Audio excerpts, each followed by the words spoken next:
Hi friends, నా పేరు Venkatesh. Welcome to YouTube channel chill bro updates 2.0. First వీడియోకి like కొట్టండి, అలాగే ఐ బటన్ మీద ప్రెస్ చేయండి. సబ్స్క్రైబ్ చేయకపోతే సబ్స్క్రైబ్ చేయండి. పాపం సంజన గారిని అందరూ కార్నర్ చేస్తున్నారంట. నాకు సార్ ముందర చెప్పుకొని చాలా బాధపడిపోతాను. ఈ వారం అంతా ఎన్ని బాధలు పడింది అనుకుంటారు. అందరినీ ఆవిడ కష్టపెడుతుంది, కానీ ఆవిడేమి కార్నర్ కాదు. అందరినీ కార్నర్ చేసి ఆవిడ ఏడిపిస్తుంది. కావాలంటే ఎవరి మీద అంటే వాళ్ళ మీద సెటైర్లు వేస్తుంది, ఎలాగైనా వేస్తుంది, మాటలన్నీ వదులుతుంది. ఈవిడని అందరూ కార్నర్ చేస్తున్నారంట. ఈవిడితో ఎందుకు రా అని అందరూ సైలెంట్గా ఉండిపోతారు. ఇంకా ఏదన్నా ఇంతది ఉంటే ఇంతగా లాగుతుంది, కంటెంట్ కోసం మనల్ని ఊరికే బర్బాద్ చేస్తుంది అని అందరూ సైలెంట్గా ఉంటున్నారు. ఈవిడిని అందరూ కార్నర్ చేస్తున్నారంట.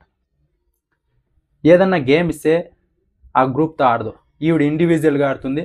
నాకే సపరేట్గా ఒక ఐడెంటిటీ కావాలి అని, లేకుంటే వాళ్ళకి నచ్చిన వాళ్ళకి సపోర్ట్ చేస్తుంది, ఆ టీంని గంగలో ముంచుతుంది. అన్నీ చేసేది ఈవిడే. ఈవిడిని కార్నర్ చేసి అందరూ హౌస్మేట్స్ అందరూ బాధ పెడుతున్నారంట. కోడిగుడ్లు దొంగతనం చేసి ఈవిడే తినేసింది. ఒకసారి రెండుసార్లు ఏదన్నా దొంగతనాలు చేస్తుంది, వాళ్ళు తినాల్సిన కూడా ఈవిడే తింటుంది. మళ్ళీ వాళ్ళు వచ్చేసి ఈవిడిని కార్నర్ చేసి బాధ పెడుతున్నారంట. హౌస్మేట్స్ అందరినీ బాధ పెడుతుంది సంజన గారు. చాలా చిరాకు తెప్పిస్తున్నారు వాళ్ళకైతే.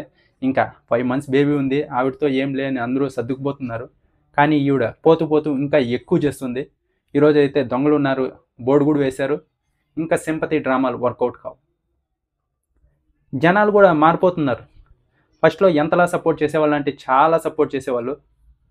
ఇప్పుడైతే ఓ పోల్ పెడితే దగ్గర 30 నుంచి 35% వరకు సంజన గారు ఉండేవారు. ఇప్పుడు చూడండి 5%కి వచ్చేసారు. ఇంకా సంజన గారు ఇలాగే ఉంటూ ఇలాగే డ్రామాలు చేస్తే ఖచ్చితంగా హౌస్లోంచి వచ్చే వారం లేకుంటే ఆ వచ్చే వారం బయటకు వచ్చేకి ఎక్కువ ఛాన్సెస్ ఉన్నాయి.